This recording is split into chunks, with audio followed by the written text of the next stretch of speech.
बोल कृष्ण कन्हैया लाल की जय हो। वैशाख माता की जय हो, की जय हो।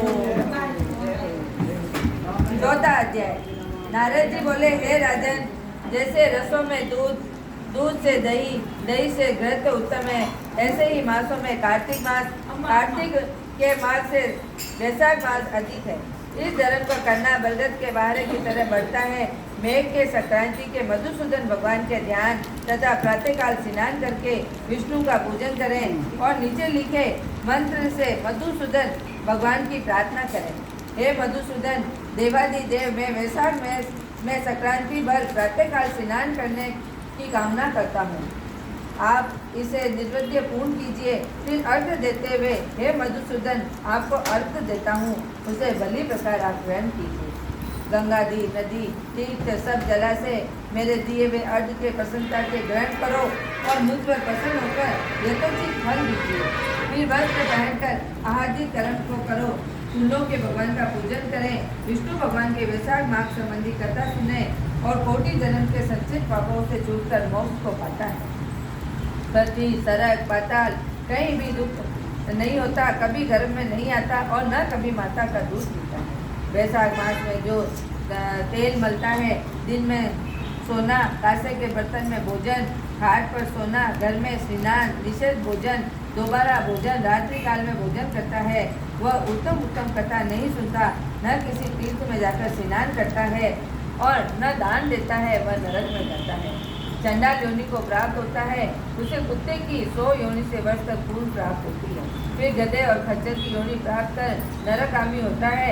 1000 ब्राह्मणों की हत्या का पाप किसी तरह दूर हो जाता है, परंतु वैशाख मास के स्नान आदि न करने से उसके सब पाप कभी दूर नहीं होते।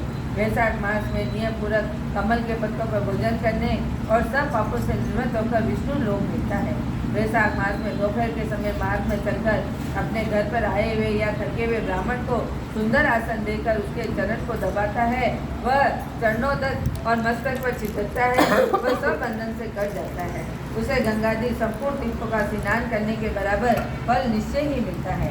वैशाख मास में अन्न दान, जल दान न करने से पाप और दुख कभी दूर नहीं होते। प्रातःकाल सूर्योदय होने पर सागर से मिलने वाली सप्त गंगा, जाह्नवी, वृद्ध गंगा, कालिंदी, सरस्वती, कावेरी, नर्मदा, वेणी में स्नान करने से विष्णु भगवान के मन लगाने से 7 जन्म की संचित पाप शीघ्र नष्ट हो जाते हैं। वैशाख के महीने में बावड़ी में स्नान करने या घर से अलग अप्राकृतिक गो के चरण रखने की जगह समान जल भरा हुआ उसमें भी स्नान करने से, हे राजन, बड़े बड़े पापों दूर हो जाते हैं।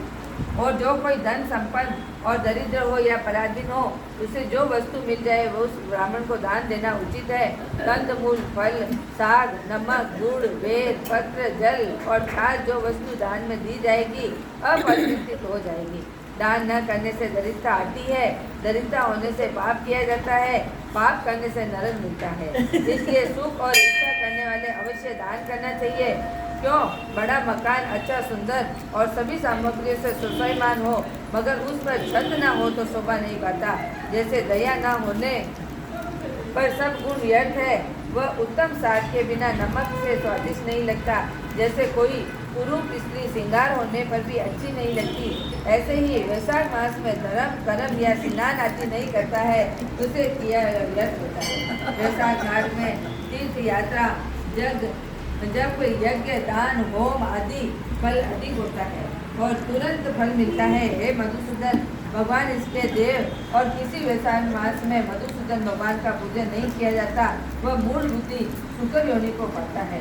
जो तुलसी दल से वैशाख मास में मधुसूदन भगवान का पूजन करता है, वह सर्वभौम राजा को कोटि जन्म अनेक सुख पाता है। फिर अनेक करोड़ों कुल को लेकर विष्णु के सामित्व को प्राप्त कर जाता है। बोलो विष्णु भगवान की जय, बोलो माता की जय।